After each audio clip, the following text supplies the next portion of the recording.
So I'm going to talk about our new information landscape that we have these days. One of the things we're finding is that everything, literally everything, is moving to the web. So most of you, when you think of transactions on the web, think of something small and discrete like a book or an article of clothing that you might order to get delivered to your house. But what we're finding is that even transactions that traditionally have been more face-to-face, that maybe we thought had to occur in real-time non-virtual settings, are also moving online. For example, eBay Motors is now selling tens of thousands of cars a year online, and that whole notion that you have to go and see a vehicle before you buy it and test it out is not being borne out through eBay Motors' success. In fact, some of our most intimate, hands-on, face-to-face transactions are also moving to the web. What we're finding is that many online dating services and so on are facilitating rich, robust human relationships. It's estimated that maybe 1 in 8 marriages in the United States now originates online. That relationship started in some kind of online conversation. So what we're finding is that these desktops that many of us have in our offices or at home, these laptops that many of us are carrying around, these small portable computers that we're carrying around in our pockets or purses, we call them smartphones. These portable music devices, iPods and so on, GPS units, whether they're standalone or they're built into our mobile phones, digital cameras, digital camcorders, and the services that we use with these tools. So maybe it's blogs or wikis or podcasts, online video, online mapping, social bookmarking, and so on. What we're doing is we're creating a brand new information landscape for ourselves. This is something that we haven't done since the invention of the printing press. Now, nobody is old enough to remember before the printing press was around, but back then most people were functionally illiterate. They had no ability to read. They had no need to read because they had no access to texts. They had no access to manuscripts. The manuscripts and information that existed back then was handwritten. They were typically handwritten by monks and copied over and sent out to the wealthy and the elite and the powerful, to the extent that only that your average citizen needed to know something other than local word of mouth. They got it from some third-party intermediary, such as the priest or the king's messenger. And what the printing press did was it made information available to the masses for the first time ever. In other words, if you could read, now all of a sudden you could access the information directly yourself. You didn't have to rely on some third-party intermediary like the king's messenger to tell you what the laws were. You didn't have to rely on a third-party intermediary like the priest to tell you what church doctrine was or what the Bible said. You could read it yourself. You could decide for yourself what it meant, what you believed about it. And this was actually huge. There was this little thing called the Reformation. It upended Europe for several centuries. This was a really big shift. And what we're doing is we're now living through a similar shift in our society.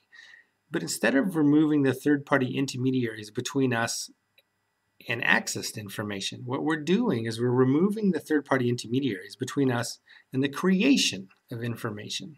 In other words, what these new tools allow us to do is allow all of us to have a voice. And for the first time ever, we no longer live in an information push-out world where we passively receive what the big entities push out to us. Right? Now let's think about this for a minute, because publishing used to be expensive, and when publishing was expensive, if you wanted to reach people at scale with your content, only the big players could do so. Think about the costs that are involved with getting a newspaper out nationwide or worldwide, or a television show, or a radio broadcast, or a magazine, or a movie. You get the idea, right? The costs are quite substantial. So most of us simply passively receive what the government, big companies, media corporations, and so on pushed out to us.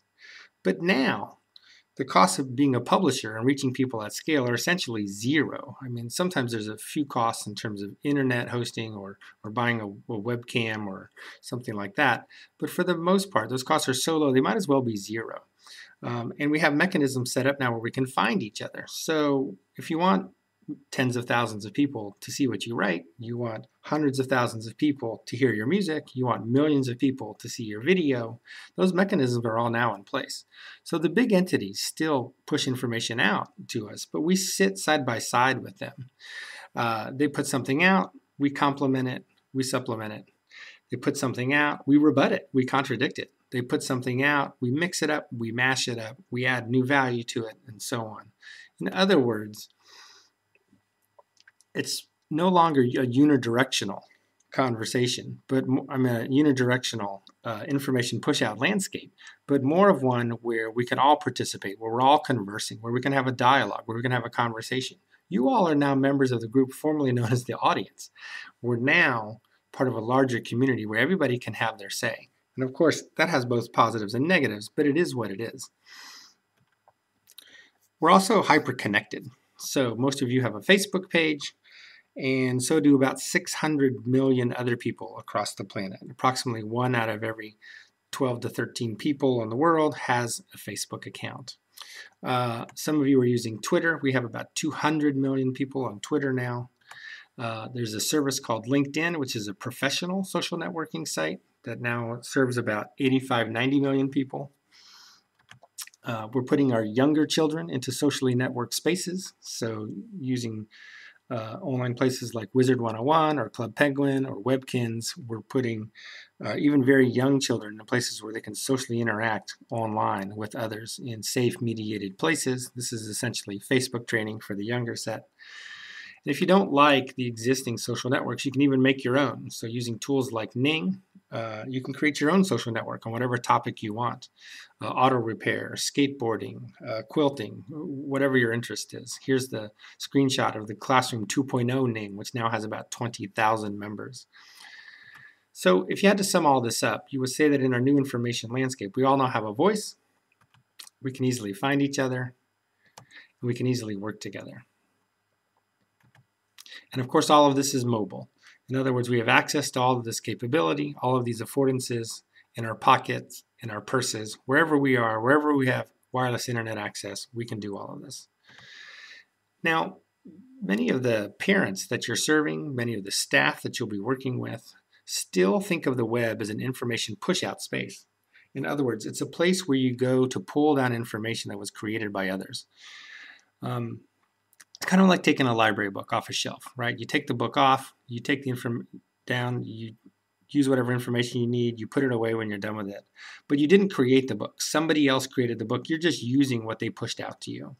But what our digital natives get in their gut, and that's regardless of whatever age they are, is that this new information landscape is a participatory space. It's a social space. It's an interactive space. It's a place where you make and think and act and do. It's not just a place where you pull down information that were provided by others. It's a place where you're an active content producer and an active participant in the conversations that are occurring around it.